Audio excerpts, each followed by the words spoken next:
Practical information prioritized over abstract learning. The meal continues with similar practical discussions, plans for tomorrow's work, redistribution of tasks with the grandmother absent, assessments of remaining supplies. No topic is trivial. Each conversation serves survival purposes. Even the children contribute observations or questions relevant to household management. After eating, the bowls are carefully scraped clean. Not just tidiness, but practical conservation of every food particle. The oldest daughter takes them outside again for a quick snow scouring. Washing dishes with precious heated water would be wasteful when cold cleaning methods worked adequately. Evening activities shift to firelight work. The mother brings out partially completed projects. A woven reed basket, a half-finished woolen cap, repair work on a torn tunic. The father continues with the leather work, occasionally helping the older boy, who is learning to carve a simple wooden toggle button. The sick boy watches from his bed, sometimes dozing, but increasingly alert. His mother brings him small tasks he can manage while recovering. Winding yarn into balls, sorting seeds saved for spring planting, or simply holding items as needed. Idleness wasn't an option, even in illness. Contribution to household work began as soon as physically possible. Medieval healing understood the importance of mental engagement during recovery. Keeping the mind occupied prevented the melancholy that could slow physical healing. While simple tasks helped rebuild strength gradually, modern medicine has rediscovered these principles under different names. Tell us about the wolf's papa, one of the younger children requests, as darkness deepens outside. Storytelling was evening entertainment, education, and cultural transmission all at once. Winter nights provided the main opportunity for this crucial knowledge transfer. The father sets aside his leather work and considers the request. Not wolves tonight, he decides, glancing at his sick son. Tales of predators might not be ideal for a child recovering from fever dreams. The story of great-grandfather and the flood. I think he begins a tale that's clearly familiar to the family, yet still captivating. The story of an ancestor who predicted a spring flood by observing unusual animal behaviors and ice patterns. The narrative contains practical knowledge, what signs warn of flooding, family history, how their current homestead was chosen for its higher ground, and moral lessons, the importance of observation and warning others. You're struck by how the story serves multiple purposes beyond entertainment. It preserves critical survival information in memorable form, reinforces family identity and resilience, and trains the children's minds in essential observation skills. Nothing is merely diversion. Everything contains practical value. The children listen with complete attention, occasionally asking questions that suggest they've heard this story before, but are now understanding new layers of meaning. The father patiently explains historical details or clarifies technical aspects of flood prediction when asked. This isn't passive entertainment, but active learning. As the story concludes, the mother checks the sick boy again, feeling his forehead and pulse points with practiced sensitivity. Better, she pronounces, mixing the next dose of medicine with honey to make it more palatable. Recovery from winter illness followed predictable patterns that experienced caregivers recognized and supported. Outside, full darkness has arrived, and with it the deep cold that makes the hut's walls keck and contract. The father rises to check the door ceiling, pressing additional cloth into gaps where drafts might enter. Every bit of heat conservation matters on winter nights, especially with a sick child still vulnerable to chills. I wonder how Ella fares, the mother says quietly as she works on the woolen cap, her fingers moving automatically through the familiar motions of knitting. The grandmother will send word if help is needed, the father answers, his practical tone masking what might be genuine concern. Childbirth in winter carried additional risks, from the cold stress on mother and baby to the difficulty of summoning additional help through snow-blocked paths. The family falls into companionable silence, broken only by the fire's crackle and the soft clicking of knitting needles. Even the children have quieted, either absorbed in simple tasks or beginning to feel sleep's approach. This peaceful evening interval between meal and bedtime had its own important role in medieval life. This quieter time allowed bodies to conserve energy, minds to process the day's events, and families to strengthen bonds through simple presence. Modern research suggests such low stimulation periods are essential for mental health and information processing, something medieval people understood intuitively if not scientifically. The peaceful interval is interrupted by a knock at the door. The father rises immediately to answer it, admitting a young man stamping snow from his feet, perhaps 16 or 17, bundled against the cold and slightly out of breath from running. "The grandmother sent me," he explains between puffs of visible breath. "She asks for more cloths and the raspberry leaf from your stores." He looks at the mother, who nods understanding, and moves to collect the requested items. Raspberry leaf was known for its effects on the womb, used to strengthen contractions when labor slowed. The request suggests Ella's birth is progressing, but needs some assistance. Not yet an emergency, but requiring additional resources. The mother quickly gathers clean cloths and a bundle of dried leaves from a storage container near the fire, where important medicinal herbs were kept warm and dry. She wraps everything carefully to protect it from snow during the return journey and hands the package to the messenger. "Tell her there's a thread of angelica root in with the raspberry," she instructs. "Just a small piece for strength." The young man nods, tucks the package securely inside his outer garments, and departs as quickly as he came. The entire exchange takes less than 2 minutes, efficient, purposeful, without wasted words or movements. After the messenger's departure, the hut feels different, more connected to the broader community and its current crisis. The mother stares at the door briefly after it closes, perhaps offering a silent prayer or simply processing concern for the laboring woman. "Will the baby be all right?" the sick boy asks, his fever-thinned face serious in the firelight. "God willing," his mother answers, the only honest response in a world where childbirth remained dangerous, despite all knowledge and skill. She returns to her knitting with slightly quicker movements, perhaps working out anxiety through productive activity. The evening continues with this new undercurrent of community concern. The father tells another story, lighter this time, a humorous tale about a clever fox outsmarting a wolf. The children laugh at familiar parts, tension releasing through shared amusement. Even the sick boy smiles, his improved condition evident in his engagement. As true night settles in, the family begins preparation for first sleep. The fire is adjusted, not banked fully yet, but positioned for optimal heating with minimal tending until the middle night waking. The father places larger logs strategically, creating a heat profile that will last for the first sleep cycle. The mother prepares the sick boy for night, helping him change position, arranging bedding for both warmth and comfort, and giving a final dose of medicine. Her movements are gentle but efficient, the care of a skilled nurse rather than merely an affectionate parent. "Sleep will heal you faster than any herb," she tells him, a piece of medical wisdom that modern science has confirmed. The body's recovery systems function most effectively during sleep, something medieval healers had observed, even without understanding the specific mechanisms. The younger children are settled in the sleeping lofts, climbing wooden ladders to the platforms near the ceiling, where warmer air collects. They know the routine perfectly, arranging themselves with minimal direction, the smallest in the warmest central positions. Larger children toward the edges, where their bigger bodies lose heat more slowly.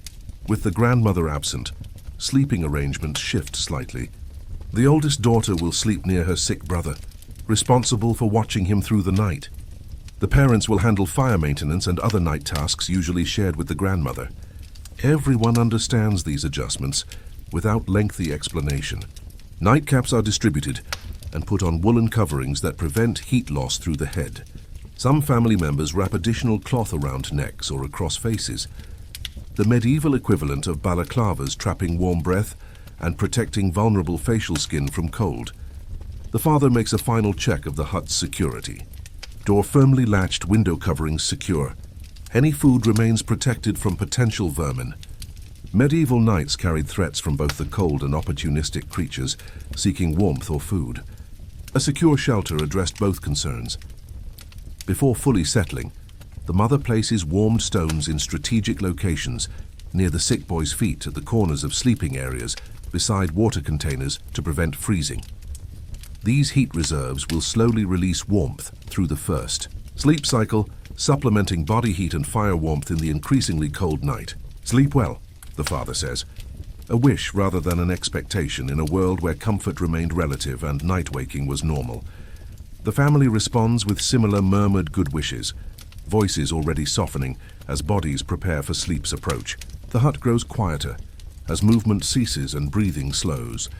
Outside, the winter night deepens, stars appearing in crystal clarity as the temperature drops further. Inside, the family lies wrapped in layers of wool, fur, and fabric, creating individual cocoons of trapped body heat within the larger envelope of the hut's sheltering walls. You find yourself drifting towards sleep as well, lulled by the fire's diminishing crackle and the soft, regular breathing of the family around you. The last thing you notice before your eyes close is the sick boy's face, peaceful now in sleep, his fever broken and recovery underway. One small victory against winter's many challenges. The first sleep period passes in that strange medieval way, deeper than modern sleep, but shorter in duration. The body falling quickly into rest, knowing it will wake again before dawn. Dreams come easily in this cold, dark season, when the boundary between conscious and unconscious seems thinner, more permeable. You wake suddenly, unsure at first what disturbed your sleep. The hut is darker now, the fire burned down to glowing coals that provide minimal light and reduced heat. The temperature has dropped noticeably, your breath forming visible clouds in the chill air. The father is already awake, moving with that middle night alertness that seems so strange to modern sensibilities. He kneels at the hearth, carefully exposing the coals, adding small pieces of kindling with practiced precision. The fire responds. Immediately, small flames appearing and growing steadily as he adds progressively larger pieces of wood. The mother wakes next, rising without confusion or grogginess. Her first movement is toward her sick son, checking his breathing and temperature with gentle touches that don't disturb his sleep. Her face shows relief in the growing firelight. His condition continues to improve. This middle night period has a different quality than day or evening. Hushed, intimate, existing in a space between worlds. The adults move with purpose, but speak rarely, using gestures or single words when necessary.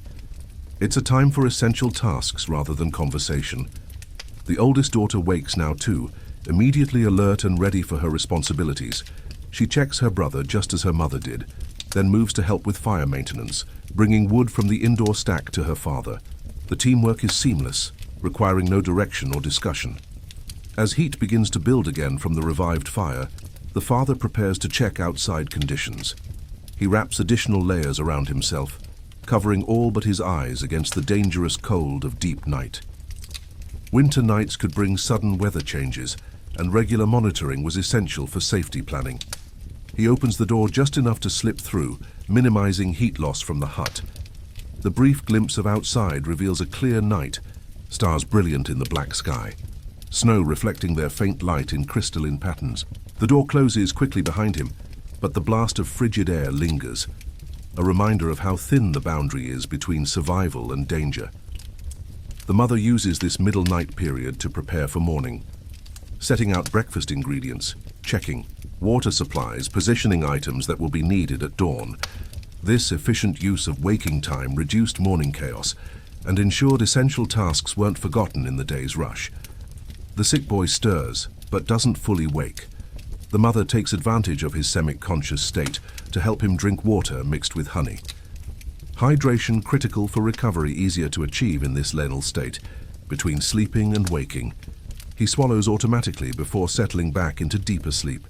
The father returns quickly, bringing with him the sharp scent of extreme cold and news written in his expression before he speaks. "The sky has that green tint," he says quietly to his wife. "Storm coming by tomorrow night." This simple observation carries significant weight. A green tint to the night sky often preceded major winter storms in this region.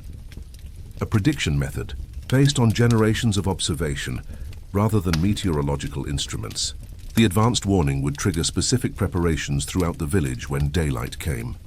"How fares Ella?" the mother asks as she helps him remove his outer layers, still crusted with crystallized breath from even this brief exposure. "Light in the window still," he answers, meaning the birth continues. The midwife and grandmother still working. No news beyond that, but the continued activity suggests the mother, at least, still labors. In medieval childbirth, silence often signaled the worst outcomes.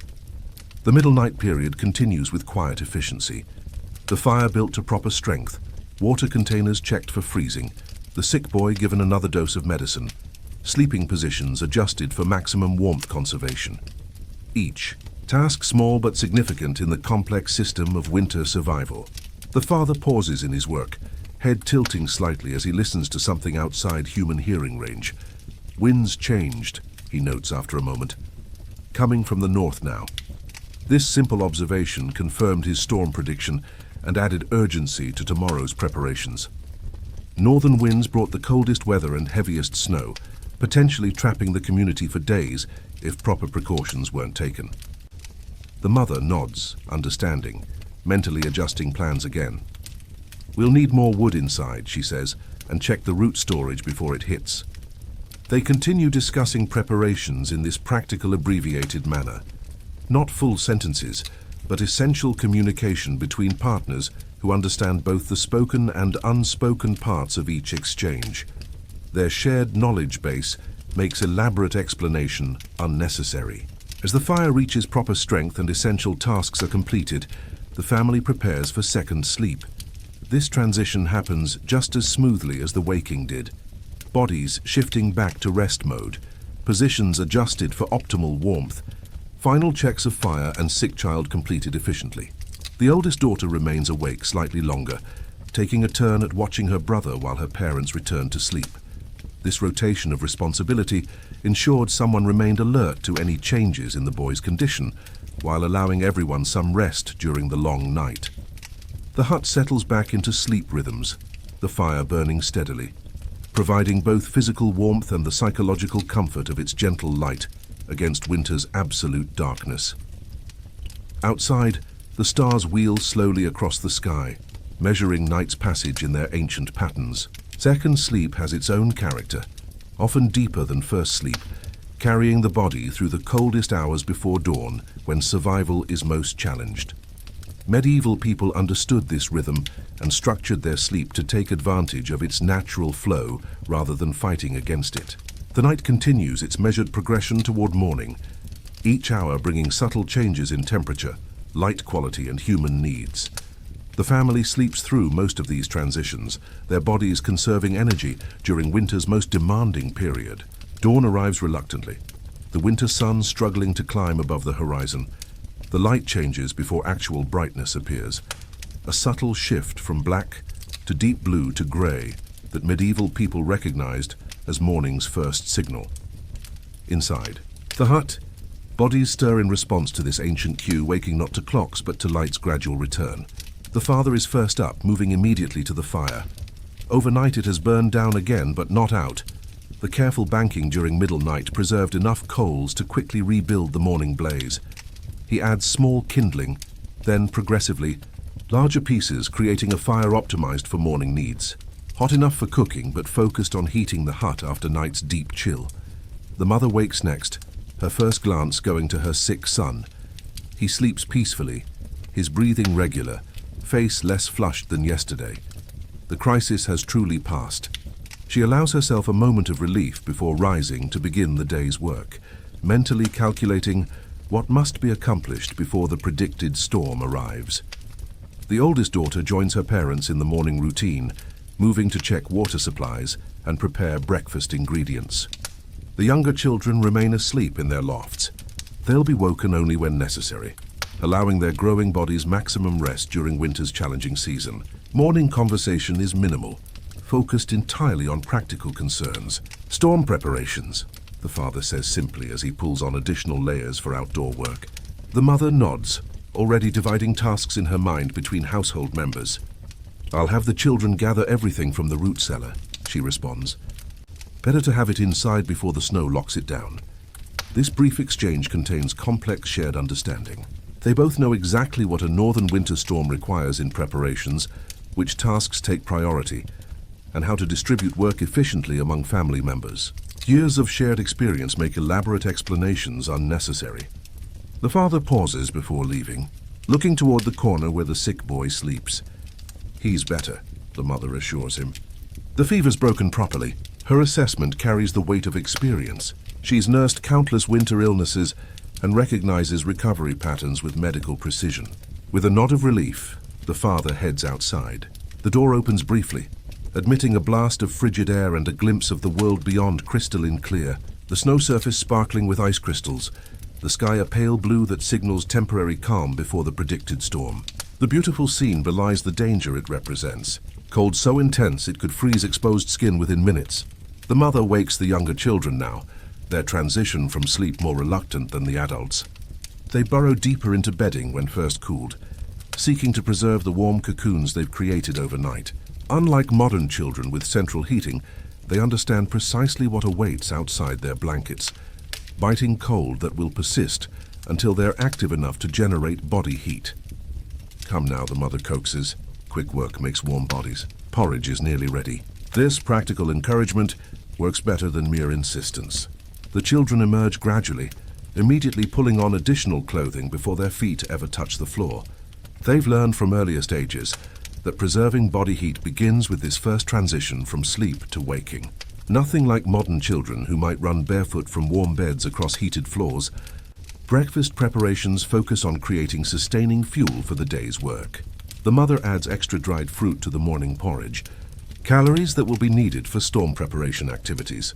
Medieval people understood energy requirements intuitively, adjusting food quantities based on anticipated exertion and temperature conditions. The sick boy wakes as the breakfast smells fill the hut. "I'm hungry," he announces, the most positive sign yet of his recovery. His mother smiles, ladling a generous portion of porridge into a bowl for him. Appetite returning meant healing was well underway. The body rebuilding strength depleted by fever. As the family eats their morning meal, the door opens again, admitting the grandmother. She looks exhausted but satisfied, her face lined with the fatigue of a night spent in concentrated work. Before anyone can ask, she announces the news. "A boy, strong lungs, mother came through well." The simple statement brings visible relief to the entire family. Childbirth outcomes remained uncertain, even with the most skilled attendants. A healthy mother and baby represented the best possible result after a winter birth's heightened dangers. "God be thanked," the mother says, quickly preparing a bowl of hot porridge for the returning grandmother. The older woman accepts it gratefully, settling near the fire with the bone-deep weariness of someone who has worked through the night at an intensely demanding task. Ella asks if Martha might help her today, the grandmother says between spoonfuls, looking toward the oldest daughter. Just the morning to get things settled. The girl nods immediately, pleased at the recognition of her capabilities. Helping a new mother was both community service and practical education. Young women learned postpartum care through direct participation, knowledge that would serve them when their own time came. The storm. The father asks the grandmother, curious if she's observed the same signs he noted during the night. Coming by nightfall, she confirms, Thomas and Jacob are spreading word. Everyone's preparing. This brief exchange illustrates the medieval information network in action. Weather observations shared quickly throughout the community. Preparations coordinated without central authority or formal communication systems. Survival depended on this collective intelligence and cooperative response. The grandmother has brought something back with her. A small bundle wrapped in clean cloth. She finishes her porridge and then presents it to the mother from Ella for your boy first milk. The mother accepts the package with evident gratitude, opening it to reveal a small container of colostrum, the nutrient-rich first milk produced after childbirth. Its medicinal properties were well understood in medieval times, particularly for treating respiratory illnesses. Sharing this precious substance represented significant sacrifice from the new mother, a gift of healing from one family to another. "This will strengthen him quickly," the mother tells her sick son as she helps him drink the slightly yellow liquid. The boy makes a face at the unfamiliar taste, but consumes it obediently, understanding its importance from his mother's tone and the careful way she handles the container. With breakfast completed, the day's storm preparations begin in earnest. The father has already departed for heavier outdoor work, bringing in maximum firewood, checking animal shelters, securing anything that might be damaged by heavy snow or wind. The remaining family divides indoor preparation tasks with practiced efficiency. The mother sends the younger children to the storage pit, a root cellar dug into the ground a short distance from the hut, where vegetables, apples, and other preserves were kept at near freezing temperatures before a major storm. Everything needed for several days would be brought inside, preventing dangerous trips outdoors if the weather turned truly severe. Take the large basket and bring all the turnips and remaining apples, she instructs, and check the cabbage pit as well. The children bundle up eagerly for this outdoor task. Despite the cold, any excuse to move actively was welcome. After the confined stillness of winter nights, they depart in a swirl of energy, momentarily admitting another blast of frigid air as the door opens and closes. The grandmother has moved to check on the sick boy, her experienced hands testing his temperature and examining his eyes and tongue. The colostrum will help, she confirms, and he's fighting it well himself. Her medical assessment carries authority born from decades of observation and treatment. With the oldest daughter preparing to help the new mother and the younger children gathering food stores, the mother and grandmother turned to indoor storm preparations. These followed patterns established over generations, specific actions that transformed the hut from regular winter mode to storm survival configuration. "I'll check all the ceiling," the grandmother says, moving slowly around the hut's perimeter.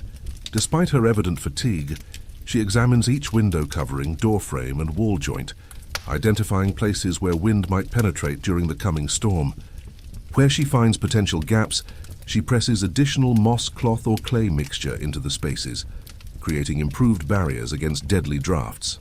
The mother, meanwhile, inventories essential supplies, checking water containers, preserved foods, medicines, and candles, or rush lights that might be needed during extended dark periods. Medieval storm preparation focused on survival essentials first. Comfort considerations only if time and resources permitted. "Should I move the chickens?" she asks the grandmother, referring to the small flock in their corner of the hut. The older woman considers the weather signs she observed during her pre-dawn return. Yes, she decides, and bring the kindling inside to dry completely. We'll need quick fires if the temperature drops further. These small adjustments represented critical survival knowledge, understanding exactly when animal arrangements needed modification, recognizing when slightly damp kindling that worked fine in regular conditions would fail during extreme cold, anticipating how needs would change as the storm intensified. This wasn't panicked emergency response, but calculated preparation based on generations of experience. The door bursts open again as the children return, red-cheeked and energetic with baskets full of vegetables from the storage pits. Their excitement suggests they've experienced something worth sharing. "There's a fox in the old oak," the youngest boy announces, setting down his burden of root vegetables. "We saw his tracks all around the tree and then up he went." This wildlife sighting represents more than childish enthusiasm. Fox behavior often indicated weather changes, and tracking their movements provided information about hunting prospects and potential threats to small livestock. The children's observation would be noted as part of the community's environmental monitoring. "Did he look fat or thin?" the grandmother asks, turning what might seem like casual conversation into a practical assessment. Fox condition indicated prey availability, which in turn suggested whether human hunters might find game or face empty forests. "Fat," the middle boy reports confidently. His tail was huge and fluffy. The grandmother nods, filing this information alongside her other observations. A healthy fox population suggested sufficient small prey, which meant larger predators might stay deeper in the forest rather than approaching human settlements out of desperation. Every ecological detail connected to human safety in ways modern people rarely consider. As midday approaches, the oldest daughter prepares to visit the new mother, gathering clean cloths and a small pot of broth her mother has prepared. Postpartum care was communal in medieval villages, with women sharing resources and assistance during the vulnerable period after birth. Just until midday, the mother reminds her, "We need you back before the storm worsens." Even community support operated within the constraints of weather and safety considerations. The daughter nods, understanding, already wrapping herself in multiple layers for the short journey to Ella's home. The morning's activities continue with quiet intensity, not panicked, rushing, but focused, deliberate work. Additional firewood is stacked strategically inside the hut. Vegetables are arranged in cold storage areas away from the fire. Water containers are filled to maximum capacity. Each task completed methodically, each person contributing according to their abilities. The sick boy watches from his bed, occasionally dozing, but increasingly alert. He sorts through dried beans as his small contribution to the preparations, separating any damaged ones from those that will be cooked during storm days. Even limited participation maintained his connection to family survival efforts. The father returns briefly at midday, bringing an additional load of firewood and news from the broader community. The river's starting to freeze at the edges, he reports as he warms his hands by the fire. Thomas says it might close completely if the storm lasts. This seemingly simple observation carries significant implications that everyone present immediately understands. A frozen river meant no fishing, but potentially easier hunting on the far bank where deer sometimes congregated. It meant water would need to come from melted snow rather than flowing sources.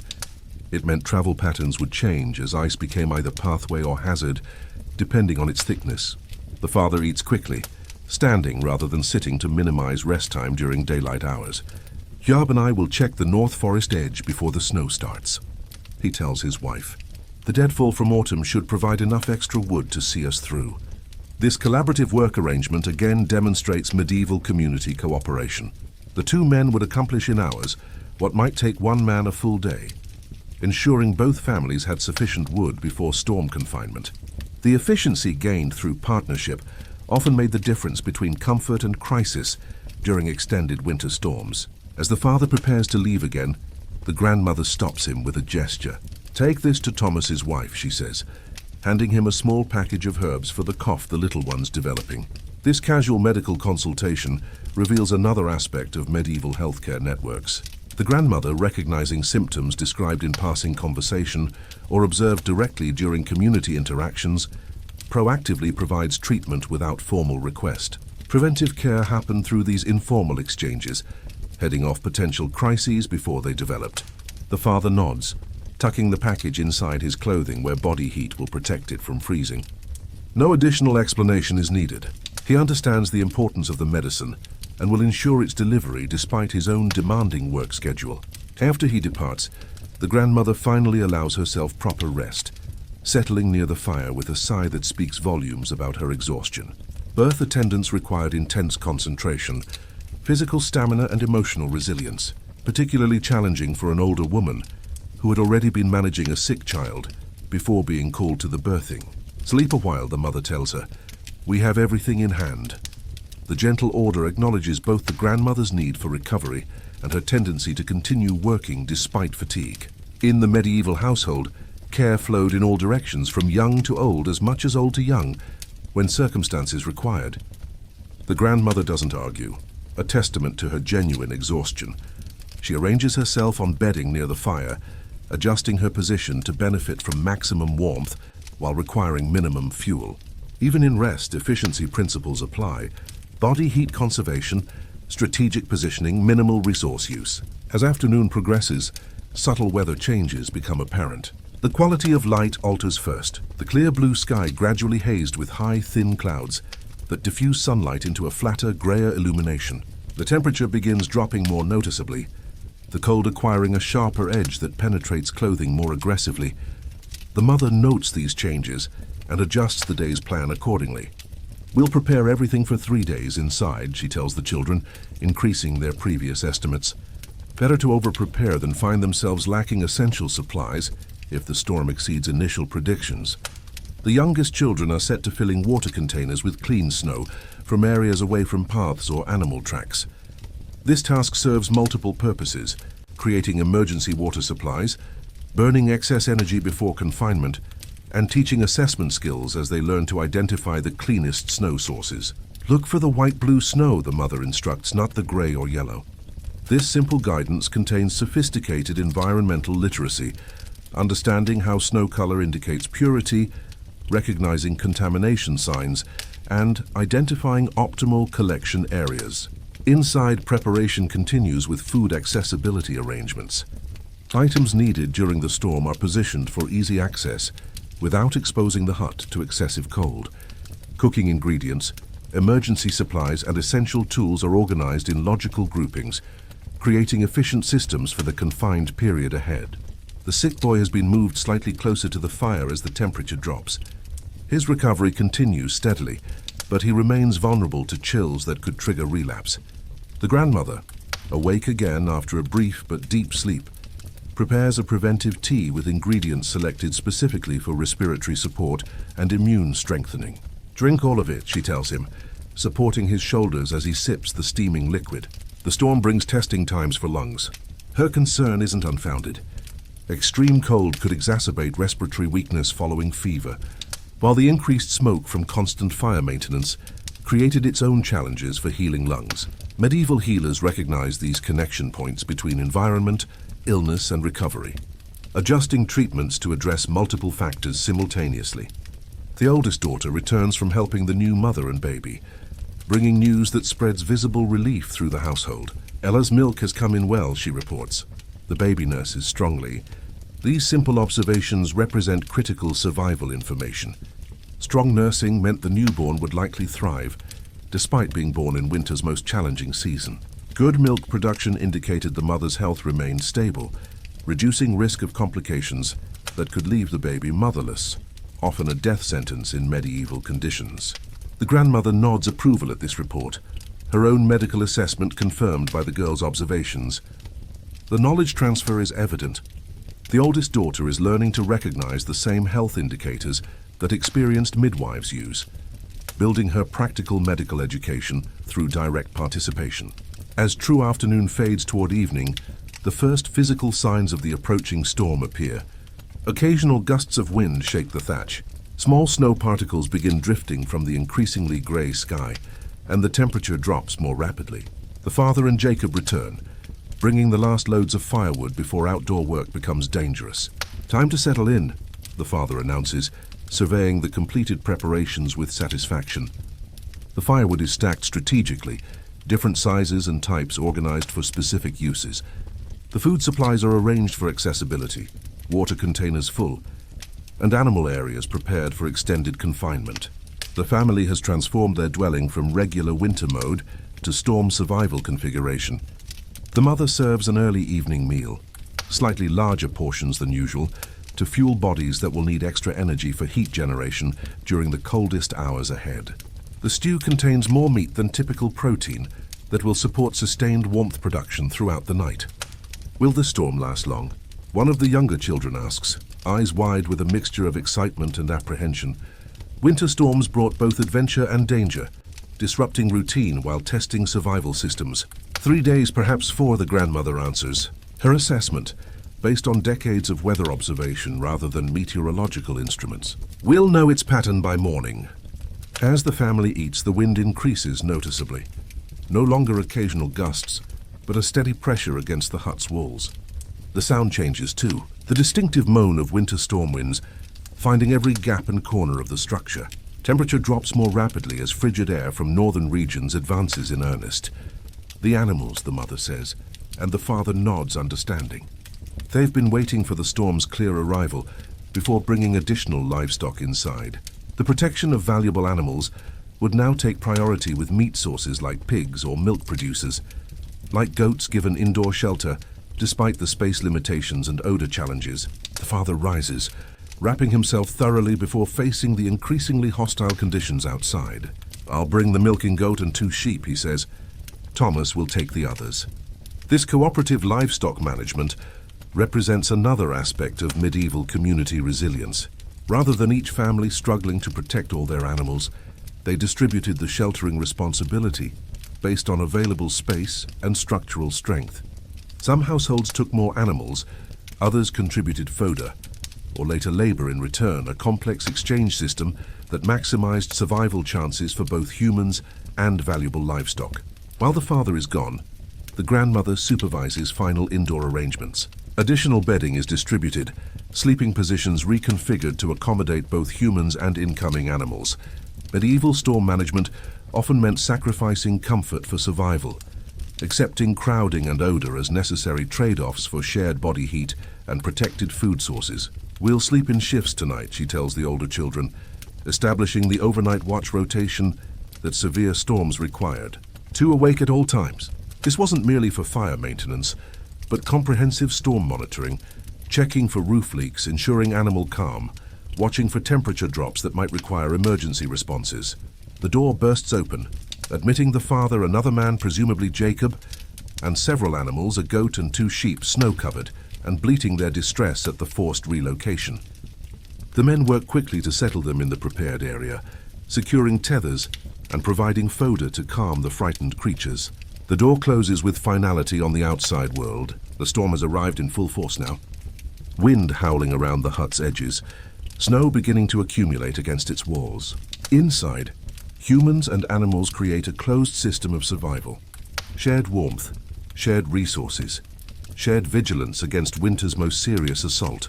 Now we wait, the father says simply, hanging his snow-crusted outer garments near the door. There's no fear in his voice, no anxiety about the howling tempest outside, just calm acceptance of natural patterns and confidence in preparations made. This wasn't their first winter storm, nor would it be their last. The hut settles into storm mode, a different rhythm than regular winter days. Bodies position themselves strategically around the central fire. The animals grow calmer in their corner, and the howling wind becomes background noise rather than cause for alarm. Inside this humble structure, medieval ingenuity has created a survival capsule against conditions that would kill an unprotected human within hours. As night falls completely outside, the grandmother begins a story. Not for entertainment alone, but preservation of cultural memory and practical knowledge embedded in narrative form. She speaks of a previous great storm from her childhood, describing how her family survived when snow reached the roof edges and cold froze water containers inside their dwelling. The story contains practical advice, wrapped in engaging narrative. When to conserve fuel versus when to build up fires, how to recognize and prevent frostbite, methods for keeping water liquid during extreme cold. The children listen with rapt attention, absorbing survival information that might save their lives in future winters. The medieval night descends fully now, the storm its fierce companion. While inside the humble hut, a family settles into ancient patterns of survival. Their knowledge, preparation, and community connections create security that no single individual could achieve alone. The essence of how humanity weathered winter's worst challenges for countless generations before modern technology changed our relationship with cold and darkness. Night deepens and with it the storm intensifies. The wind no longer merely howls. It shrieks a banshee wail that finds every crack and corner of the humble structure. Snow drives horizontally, accumulating against the windward wall in drifts that grow higher by the hour. Inside, the medieval family has entered a different mode of existence, storm time, with its own rhythms and rules. The first sleep period passes differently than regular winter nights. The adults take turns maintaining vigilance, watching for roof leaks, monitoring the fire, and checking animals. Even the children sleep more lightly, their bodies responding to the crisis atmosphere, despite the adults' calm demeanor.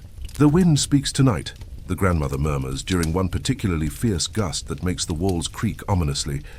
She's not being poetic. Medieval people often interpreted weather patterns as communications, reading intentions, and predictions in the sounds of extreme conditions. The father nods understanding. It warns us to stay inside until it's finished its business.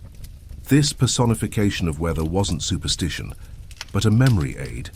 Associating specific sounds with dangerous conditions helped transmission of survival knowledge across generations. Middle comes earlier than usual. The normal waking time accelerated by the storm's demands.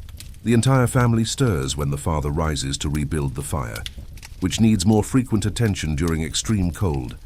The temperature difference between inside and outside has increased dramatically, creating stronger drafts that affect the fire's behavior. "How cold?" the mother asks simply as she helps add carefully selected wood to the flames. The father considers using his experienced body as a measuring instrument. 20 below, he estimates, not in modern Fahrenheit or Celsius, but in whatever local scale this family used to categorize deadly winter conditions. His assessment is based on how quickly his exposed skin numbed during his brief check outside, how the snow crystals behaved in the firelight, how the walls contracted with the intense cold. This temperature reading carries immediate practical implications. Water containers are moved closer to the fire. Animal bedding is checked for freezing, and sleeping arrangements shift to maximize shared body heat. Medieval people didn't need thermometers to respond appropriately to temperature changes. Their survival-focused observation skills provided accurate enough information for necessary adjustments. The sick boy wakes fully during this middle night period, his recovery continuing despite the storm's stresses. It sounds angry, he says, listening to the wind's violent buffeting. Not angry, the grandmother corrects gently, just doing its work of moving the cold air from the mountains to the valleys. It has no feelings about us at all. This matter-of-fact explanation reflects medieval understanding of weather as natural process rather than supernatural punishment. Despite the religious framework that colored much of their worldview, as the family moves through their middle-age activities, you notice additional storm-specific tasks.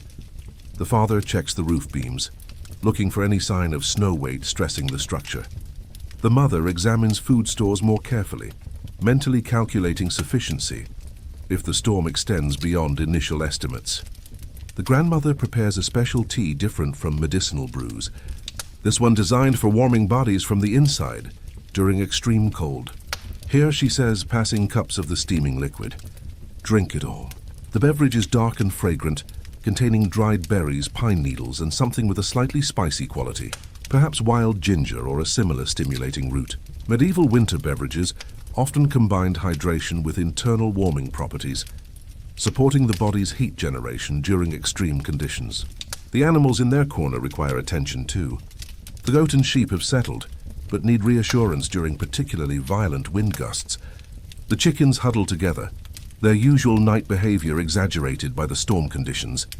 Even the smallest children understand their role in the situation, speaking softly near the animals, moving gradually rather than suddenly, maintaining the calm atmosphere that keeps both humans and livestock from panic responses that waste precious energy. Will the roof hold? One of the middle children asks, eyeing the thatch above as it shifts slightly with a powerful gust. It's held through worse, the father answers matter-of-factly. The old oak breaks the worst of the north wind. His confidence isn't bravado, but experience. This family has weathered many winter storms in this dwelling, gradually improving its construction, with lessons learned from each survival challenge. The grandmother has moved to sit beside the sick boy, checking his breathing and temperature with practiced hands. The storm air is good for your lungs, she tells him. Surprising you with this counterintuitive statement, she explains further. The cold drives out the heat sickness if we keep you warm enough outside while the cool air touches only your face. This sophisticated understanding of fever management reflects medieval medical knowledge that was more effective than modern people often assume. The gradient between heated interior air and cold breathing air created conditions that reduced fever while supporting respiratory recovery, a technique rediscovered by modern medicine for certain conditions. As middle activities conclude, the family prepares for second sleep, the deeper rest period that would carry them through until dawn. Sleeping positions have changed from regular winter arrangements, bodies clustered in more intimate groupings to share warmth. Privacy concerns diminish during survival situations, with practical needs taking precedence over modern sensibilities about personal space. Sleep now, the father tells the children. The storm speaks, but it cannot reach us here. His reassurance carries conviction born from experience. The family's preparations have created genuine security despite the frightening sounds outside. The second sleep period passes with the storm's peak intensity, occurring sometime in the deepest hours of night. The sounds are tremendous, wind shrieking through the forest, occasional cracks of breaking branches, the continuous hiss of driving snow against the walls. Yet inside, the family sleeps with reasonable comfort, their physical and psychological preparations creating a buffer against winter's worst assault. Dawn arrives without visible sunlight. The storm has created a grey world where time becomes ambiguous. The family wakes to a changed acoustic environment. The wind has shifted from violent gusts to a steady, powerful flow, suggesting the storm has settled into its middle phase. The sound of snow against the walls has softened as accumulation creates insulating barriers around the structure's base. How deep? The mother asks as the father returns from his brief door check, not venturing outside, but simply assessing conditions from the threshold. Halfway up the wall on the north side, he reports still coming down steady. This significant accumulation would have implications for the days ahead. Exit paths would need clearing. Roof weight would require monitoring, and community members might need assistance if their preparations proved insufficient. Breakfast preparation follows storm protocols rather than regular winter patterns. The fire is built stronger, Food portions are slightly larger to support increased calorie needs during extreme cold, and preparation focuses on dishes that provide sustained energy through slow digestion. The porridge contains more fat today, rendered animal fat, stored from autumn butchering, now providing crucial calories for temperature maintenance. The animals receive first feeding priority. Their survival directly impacts the family's long-term prospects. The goat's milk production must be maintained despite stress. The sheep's wool growth protected through adequate nutrition, and the chickens kept healthy enough to resume egg-laying when conditions improve. Medieval livestock management understood these connection points between animal welfare and human survival. Thomas's roof might need checking after this passes. The father mentions as the family eats, that west corner never did get properly repaired after last year's storm. This concern for neighbors wasn't merely altruistic. Community survival required mutual support and preemptive problem solving. A collapsed roof nearby would strain resources for everyone, as emergency response and recovery assistance would be expected from all able households. We can send the boys to help when the wind drops. The mother agrees, already planning post-storm community support while in the midst of the current crisis. This forward-thinking approach characterized medieval crisis management, addressing immediate needs while simultaneously preparing for recovery phases. The storm brings a unique daily rhythm to the household without the possibility of outdoor work. The family turns to indoor tasks that often received less attention during more active seasons. The father works on tool repairs, carefully reshaping handles, sharpening edges, and replacing worn components. The mother and grandmother sort through fabric scraps, planning future sewing projects, and assessing clothing that needs mending. The older children practice skills appropriate to their ages and genders. The boys learning knot techniques for future hunting and fishing. The girls practicing fiber preparation for spinning and weaving. Even the youngest children have storm-appropriate activities, sorting seeds saved for spring planting, rolling cord from processed plant fibers, or simply observing and assisting with adult tasks as part of their practical education.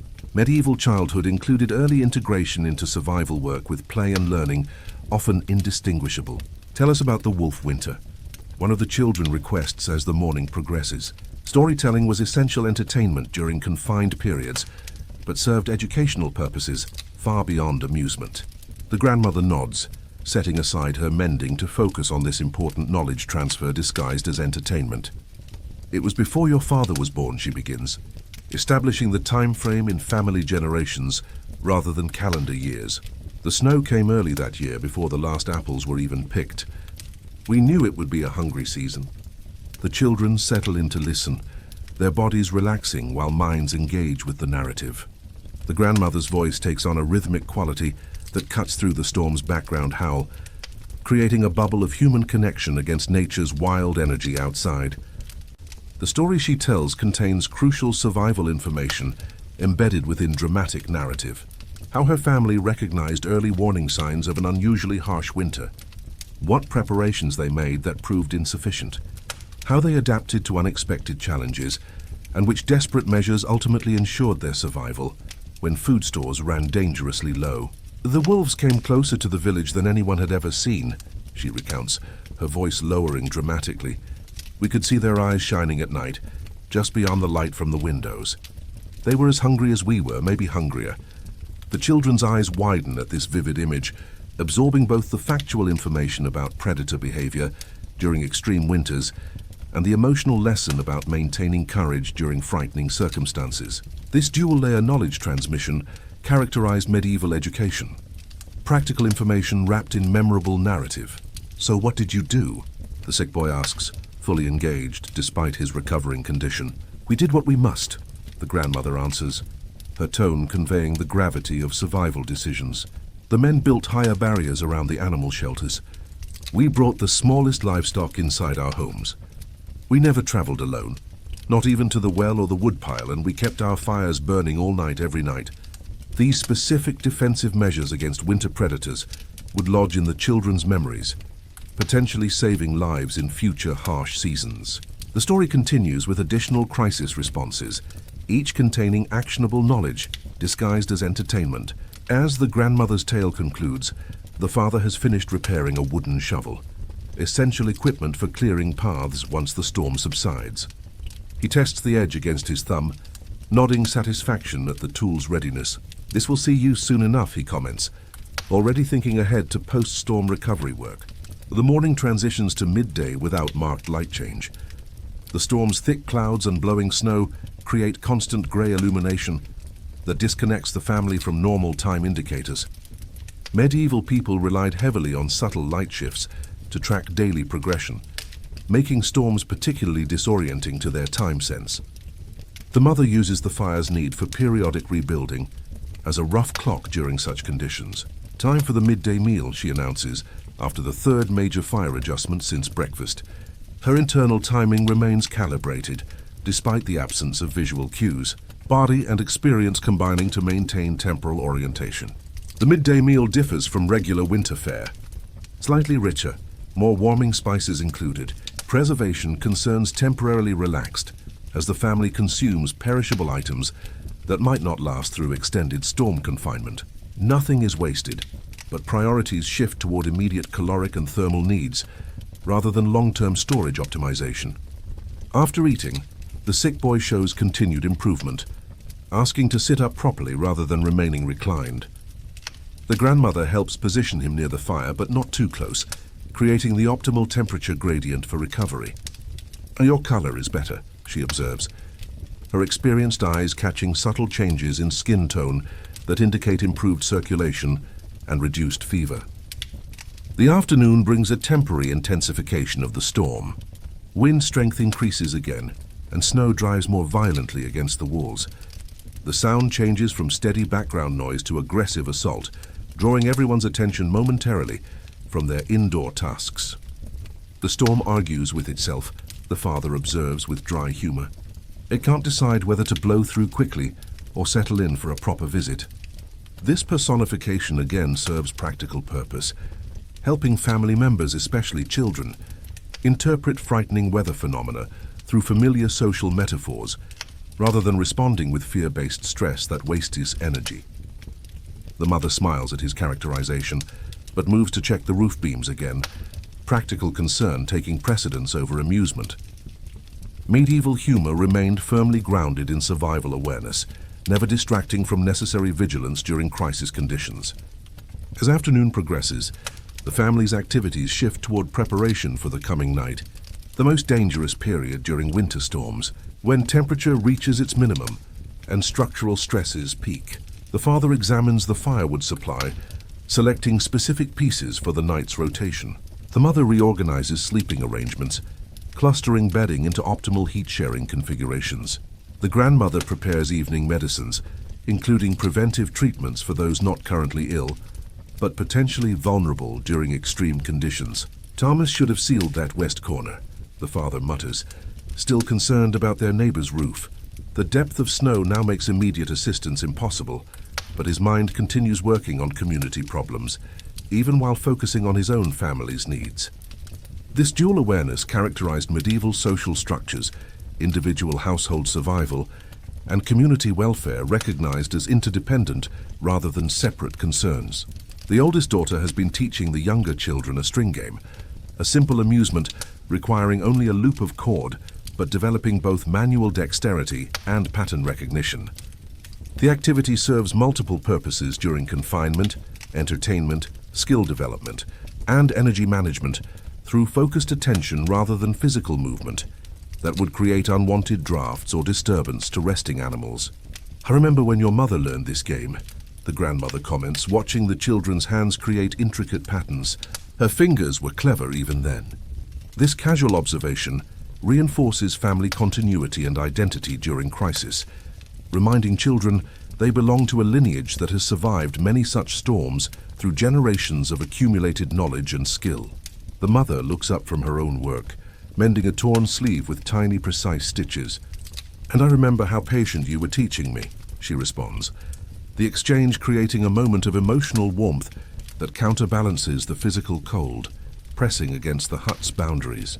These relational exchanges served crucial psychological functions during confinement periods, maintaining emotional equilibrium when physical conditions created natural stress. Medieval people understood intuitively what modern psychology confirms, that social connection provides essential resilience during extended crisis situations. The day's light begins fading even further as afternoon transitions toward evening, though the difference is subtle through the storm's grey filter. The father uses this transition point to check outside conditions again. A quick door opening that admits a blast of wind-driven snow and bitter cold. He closes it quickly, shaking ice crystals from his beard. Still coming down, he reports drifts to the roof on the north corner. Now this simple observation carries significant implications that everyone immediately understands. They'll need to clear snow from that section before it melts and causes structural damage. Once conditions permit such work, evening meal preparations begin with careful resource management. The mother selects foods that provide maximum warming effect, while conserving those supplies most likely needed if the storm extends beyond predictions. Medieval meal planning during crisis involved sophisticated understanding of both nutritional properties and psychological impact. Certain foods provided comfort, as well as calories important for maintaining morale during extended confinement. The sick boy continues showing improvement, accepting a larger portion than previous meals and sitting upright throughout the evening activities. His recovery trajectory provides visible relief for the entire family, especially his mother, who has been dividing attention between storm management and illness care for days now. The worst is past, the grandmother declares after checking his temperature and breathing again, both the fever and the storm. I think her medical assessment and weather prediction carry equal authority, both based on decades of observation and pattern recognition rather than instruments or formal education. The evening brings another critical storm survival activity, extensive storytelling that serves multiple essential functions beyond entertainment. The father begins with a tale of his grandfather's legendary hunting success during a winter of particular scarcity. The story contains practical tracking information, animal behavior knowledge, and ethical guidance about resource sharing during community hardship. He could have kept the deer for our family alone, the father explains, reaching the moral center of his narrative. No one would have faulted him with children to feed, but he divided it among 3 households whose men had found nothing that week. The values embedded in this simple story, reciprocity, community responsibility, and long-term thinking over immediate gain, constituted crucial social education for medieval children. Survival depended not just on practical skills, but on maintaining cooperative social structures that could weather crisis together better than individual households alone. The grandmother follows with a different type of story, a teaching tale about plant identification that disguises detailed botanical knowledge within an engaging narrative about a lost child finding her way home through recognizing useful forest resources. The children absorb complex information about wintertime plant usage while emotionally connecting with the story's protagonist. And that's how she knew the birch bark would save her brother's wound from poisoning. The grandmother concludes having skillfully embedded specific medicinal information within the adventure narrative. Medieval knowledge transmission rarely separated practical content from engaging delivery. The two remained integrated for maximum retention and application. As true night settles outside, the storm begins showing subtle signs of diminishing strength. The wind's voice changes pitch slightly, the gusts becoming less frequent, though still powerful when they occur. The family notices these shifts, their weather reading abilities refined through lifelong observation and generational knowledge transfer. It will break by morning, the father predicts, not through wishful thinking, but careful attention to changing patterns. Though the clearing will bring the worst cold, this accurate prediction reflects sophisticated understanding of winter storm cycles. The clearing that follows often brings temperature drops as cloud cover disappears and night radiation intensifies. The family immediately begins mental preparation for this next challenge, already thinking beyond the current crisis to its evolving phases. Night preparations now focus on the expected temperature drop rather than continued storm management. The fire is built to maximum safe size, water containers positioned to prevent freezing and sleeping arrangements, clustered even more tightly for optimum heat sharing. Medieval crisis response remained dynamic rather than static, constantly adjusting to changing conditions rather than following rigid protocols. The evening concludes with a final critical storm survival ritual, gratitude expression. The father speaks simple words of thankfulness for the hut's continued integrity, the adequate fire resources, the animals' calm adaptation to indoor confinement, and the sick boy's improving condition. This wasn't merely religious observance, but psychological technology, focusing attention on resources present rather than hardships endured, thereby supporting continued resilience. First sleep comes quickly for most family members. Bodies exhausted from the heightened alertness that crisis conditions demand despite limited physical activity. The father takes first watch, his position near the fire allowing regular maintenance while monitoring both structural integrity and sleeping family members. Medieval sleep during extreme conditions remained partially vigilant, not the complete unconsciousness that modern people expect in secure environments. The night deepens, the storm gradually diminishing as predicted. Temperature drops accordingly, creating new challenges that the watching father addresses methodically, adding specific woods to the fire, adjusting coverings over the sleepers, checking animal comfort in their corner. Each small action represents generations of accumulated knowledge about extreme winter survival, preserved through practical transmission rather than written documentation. Middle night arrives with the storm noticeably quieter, stars occasionally visible through breaks in the clouds when the father checks outside conditions. The predicted clearing has begun, bringing both relief and new concerns as temperatures plummet further without cloud insulation. The family's middle-late waking occurs with practiced coordination, bodies responding to internal timing and external necessity rather than arbitrary schedules. The mother rises to take her watch shift, the father providing a concise situation report before seeking his own rest period.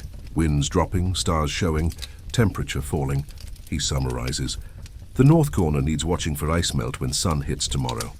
This efficient communication contains everything needed for continued vigilance without wasted words or energy. The mother nods understanding, taking position near the fire to begin her watch period. The sick boy wakes briefly during this transition, accepting water and medicine before returning to healing sleep. The animals stir in their corner, responding to the human movement, but settle quickly back into their own rest patterns. The grandmother wakes as well, her experienced body attuned to subtle changes in both storm conditions and household needs. The clearing comes, she observes, her statement acknowledging both immediate weather patterns and the broader psychological clearing that follows crisis survival. The family has weathered another significant challenge together. Yes, the mother agrees simply. And then the rebuilding begins. Her mind already turns toward recovery activities, path clearing, structural repairs, community assistance and resource replenishment. Medieval crisis response included this forward momentum, never allowing relief to become complacency before the next necessary phase of survival work. The middle night period passes with the storm's voice progressively diminishing, occasional wind gusts representing its final arguments rather than continued assault. Inside, the family's watch rotation continues, older children taking brief shifts under adult supervision, learning the vigilance patterns that winter survival requires.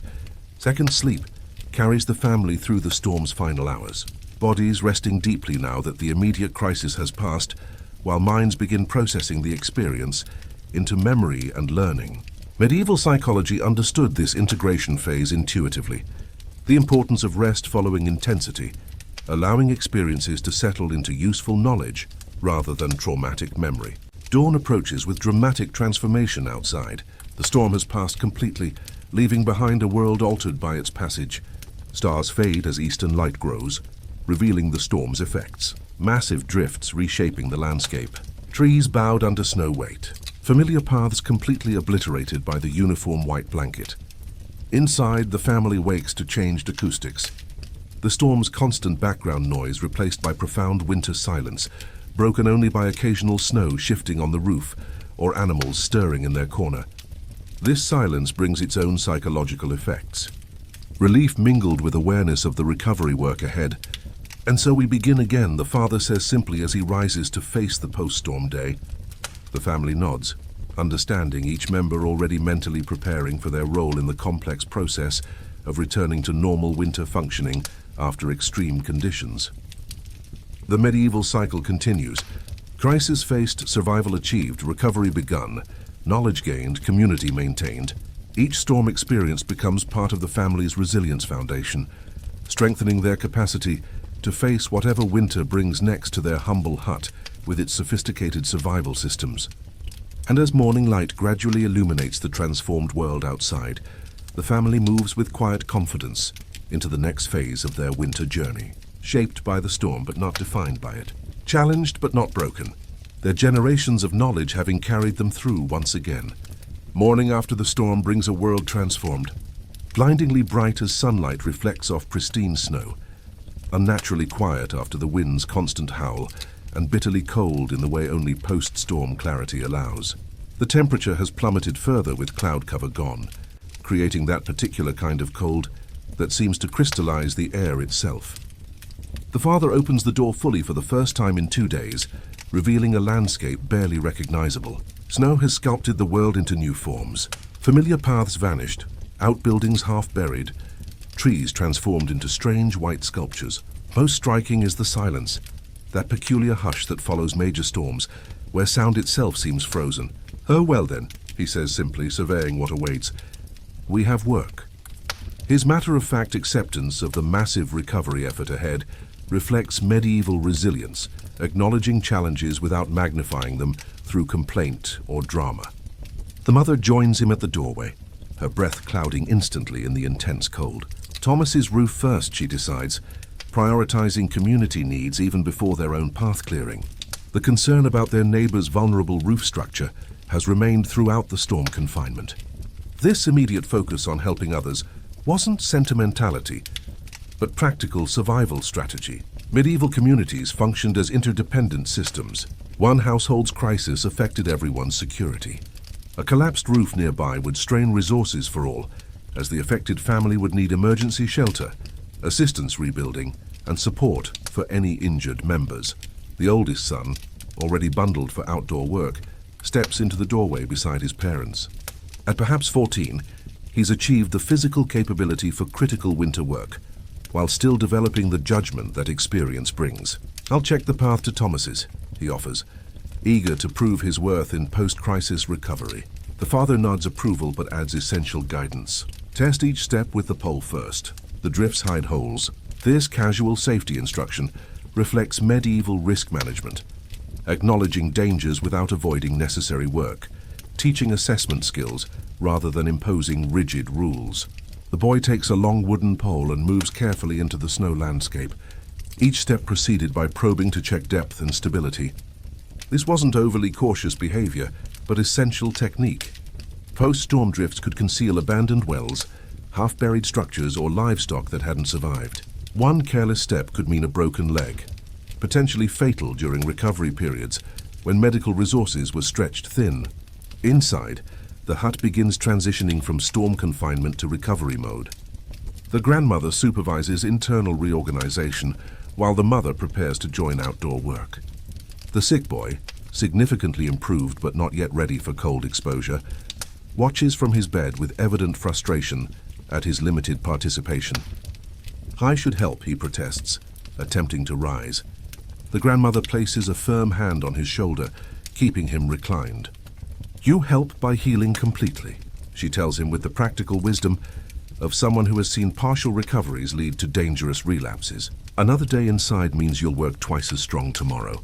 Medieval healing prioritized complete recovery over premature activity, not from excessive caution but practical resource management. A fully healed person contributed more effectively than one weakened by relapse, and families couldn't spare healthy members to care for preventable setbacks when community recovery required maximum effort.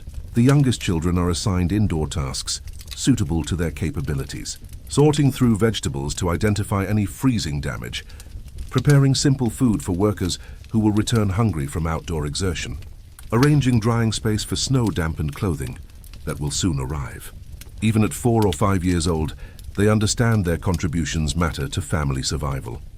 Meanwhile, the father and oldest son have disappeared from view, making their way toward Thomas's home, through snow that reaches chest height in places.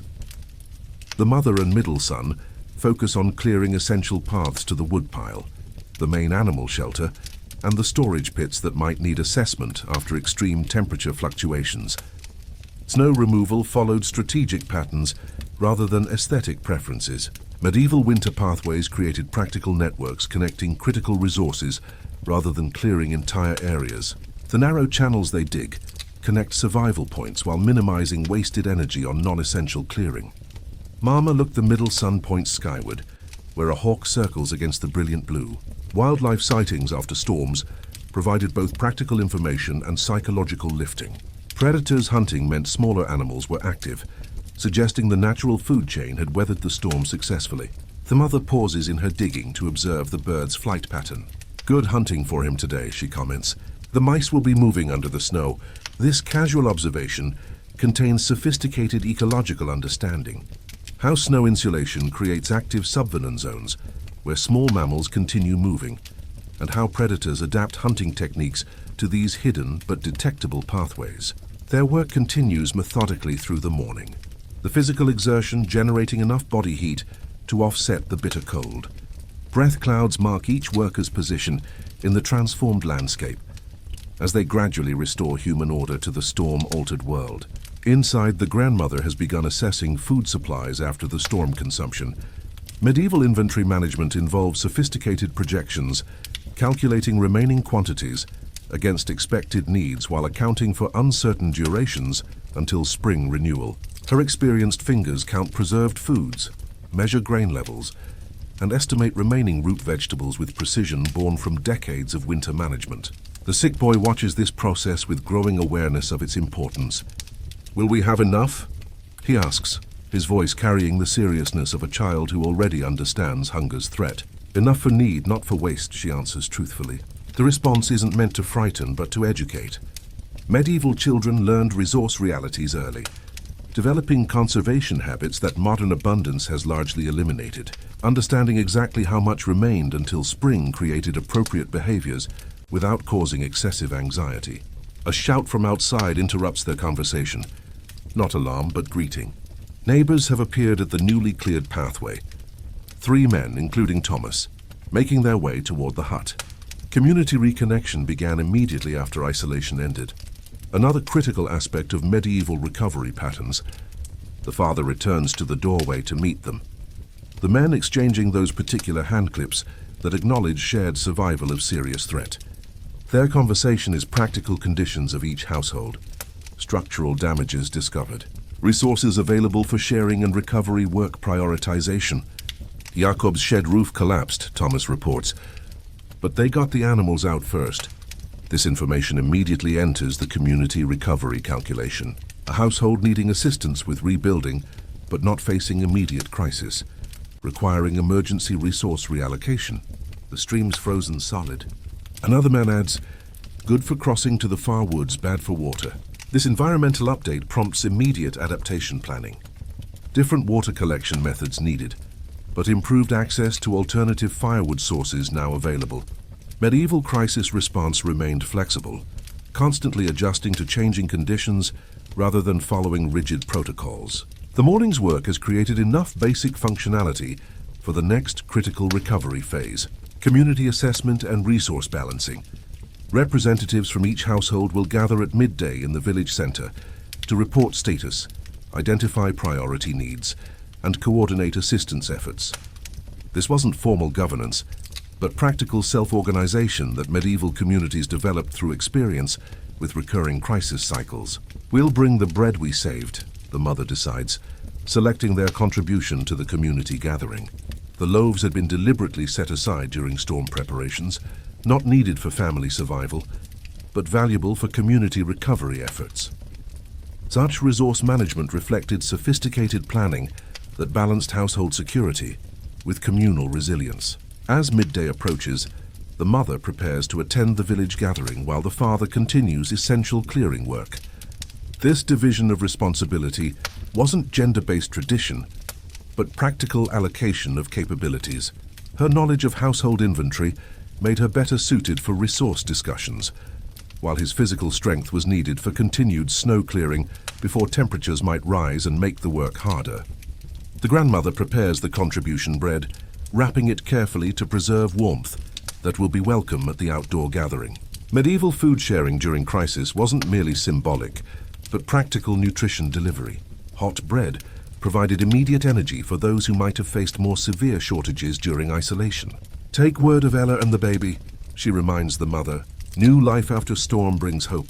This seemingly sentimental observation actually served crucial community psychological function, balancing crisis impact with positive developments that maintained collective emotional resilience. The mother nods, wrapping herself in multiple layers before venturing to the gathering.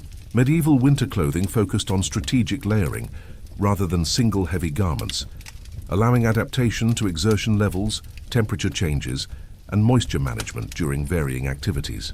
Inside, the hut begins returning to normal winter functioning now that immediate storm response has ended. The grandmother sets the younger children to cleaning tasks neglected during confinement, shaking out bedding, sweeping accumulated debris, and reorganizing items displaced during the crisis clustering. Medieval hygiene understood the practical health impacts of regular cleaning, even without germ theory.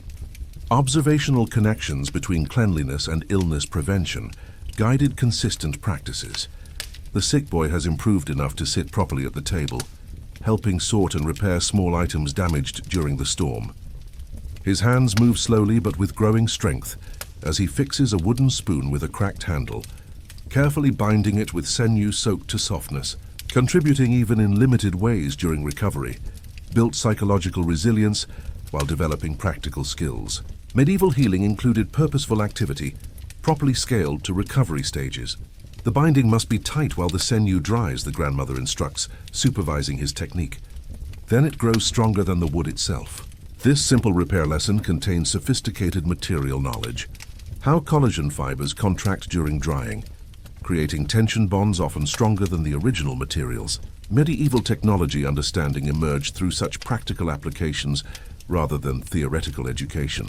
Outside, recovery work continues as the father and sons clear essential pathways between structures.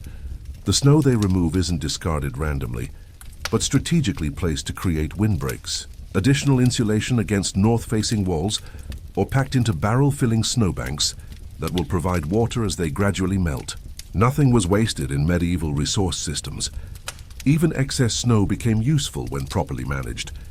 The day progresses with steady improvement to basic functioning. Pathways connect critical areas.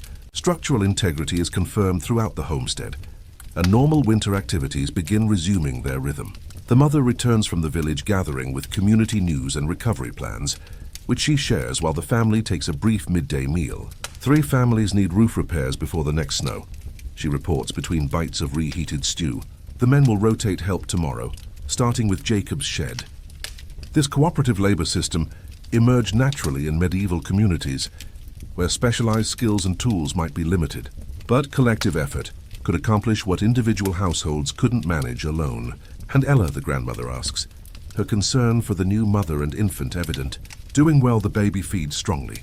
The mother smiles, sharing this positive news that brightens the recovery atmosphere. New life successfully navigating crisis represented hope in tangible form, evidence that the community's future continued despite winter's challenges. As afternoon advances, the quality of light begins changing. The brilliant post-storm clarity softening as high, thin clouds return to the western horizon. The father notices this immediately during his outdoor work, pausing to study the sky with practiced attention. Weather shifts again by tomorrow, he predicts, reading subtle atmospheric signals invisible to untrained observers. This continuous monitoring reflected medieval weather awareness, never assuming stability but constantly watching for changes that would affect work planning and resource management. Inside, the grandmother has begun preparation for evening activities focused on recovery support. Extra food is prepared for family members who have expended significant energy in outdoor work. Medicinal teas steep for treating inevitable minor injuries from the day's heavy labor. Repair materials are organized for mending tools stressed during intensive use. The sick boy continues improving, now moving carefully around the hut to stretch muscles weakened by bed rest. The grandmother watches his progress with experienced assessment, noting his color, breathing quality, and movement capability. Medieval healing practices included graduated activity progression, understanding how appropriate movement supported recovery while excessive exertion risked relapse. Tomorrow you might step outside briefly, she tells him, offering both encouragement and appropriate limitation, just to the doorway and back, to remind your lungs how to handle the cold again. This careful reintroduction to winter air followed observed patterns of successful recovery. Gradual exposure rather than immediate immersion that might trigger respiratory setbacks. Late afternoon brings the community's collective labor results. The father returns with Thomas and other men who have completed essential repairs to Jacob's collapsed shed. They stomp snow from boots at the doorway, faces reddened from exertion and cold, but expressions showing satisfaction at work accomplished. The animals are sheltered again, Thomas reports as the men accept hot drinks from the grandmother. We salvaged most of the roof beams. This efficient report contains multiple levels of success. Livestock secured, building materials preserved for reuse, and collective work accomplished without injury or further damage. The evening meal carries a different quality than storm-confined dining. Still focused on essential nutrition, but including celebratory elements that acknowledge successful crisis navigation. The mother adds dried berries to the porridge, a small luxury saved for special occasions. The father shares a portion of preserved meat, normally reserved for greater scarcity. These minor adjustments weren't merely indulgence, but psychological technology using food experiences to mark transition from crisis to recovery, reinforcing collective resilience through shared acknowledgement of survival. Conversation during the meal focuses on community status rather than just family concerns, which households need continuing assistance, how collective work will be organized tomorrow, and long-term repairs that must be completed before the next major storm. Medieval planning horizons maintained this balance between immediate needs and future preparation, never allowing current success to diminish readiness for coming challenges. The ice bridge across the stream will make wood gathering easier, the father notes, identifying opportunity within changed conditions. We should bring in extra, while the crossing holds this adaptive advantage seeking characterized medieval crisis response, finding potential benefits within altered environments, rather than focusing solely on restoration of previous conditions. As evening deepens into true night, the family settles into the first normal winter evening routine since the storm began. The fire burns at regular winter levels rather than crisis intensity. Sleeping arrangements return to standard winter configurations rather than heat conservation clustering. The psychological atmosphere shifts from vigilant crisis management to sustainable winter living. Alert but not hyper-focused, careful but not anxious. The grandmother begins a different kind of story than the crisis night tales.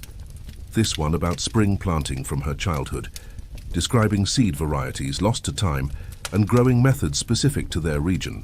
The narrative serves multiple purposes, entertainment certainly, but also knowledge preservation, seasonal anticipation building, and subtle reminder that winter always eventually yields to renewal.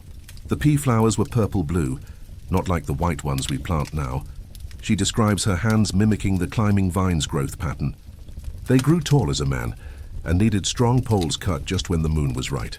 This casual mention of moon phase timber harvesting contains sophisticated observational science. Medieval people recognized how lunar cycles affected sap flow and wood properties for specific applications. The children listen with engaged attention. Winter's darkness and confinement temporarily forgotten as their minds fill with images of growing things and seasonal change.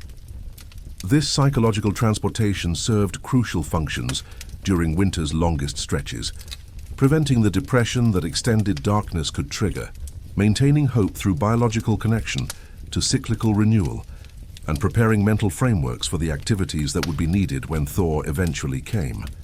Night fully arrives, stars brilliant in the post-storm clarity, temperature plummeting further as radiation cooling intensifies without cloud insulation. Inside, the family prepares for the first normal winter night sleep cycle since the storm's interruption. The fire is banked properly for standard winter duration rather than crisis maintenance. Water is positioned to prevent freezing without requiring middle-night attention. Animals settle into their regular winter quarters rather than emergency confinement locations. The sick boy receives his final medicine of the day. His grandmother's experienced hands, recognizing the transition from acute treatment to recovery support.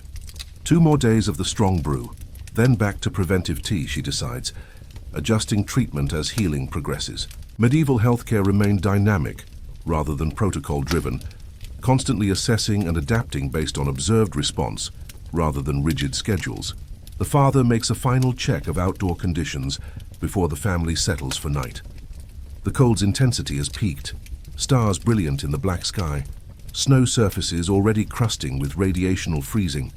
His assessment is brief but comprehensive. Temperature trends, structural stability confirmations, and weather pattern predictions, all processed through experienced observation rather than instruments. Clear through morning, then clouds returning, he reports upon re-entry, the family adjusting tomorrow's work plans accordingly based on this simple but reliable forecast. The knowledge that weather would deteriorate again created clearer priorities for tasks requiring good visibility versus those possible in reduced light conditions. As the family prepares for sleep, conversation quiets naturally. Bodies and minds ready for the deeper rest that follows crisis resolution. The grandmother's voice offers final observations that serve as both practical assessment and gentle reflection on their collective experience. "We've weathered worse and will likely face better," she says, her weathered hands smoothing bedding with automatic care. The cold teaches what comfort cannot if we're wise enough to learn.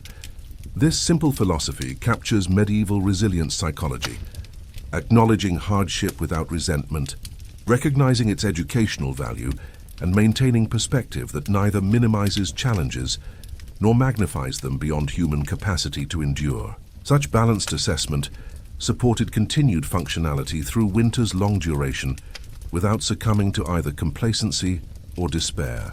The hut grows quiet as family members settle into their sleeping places.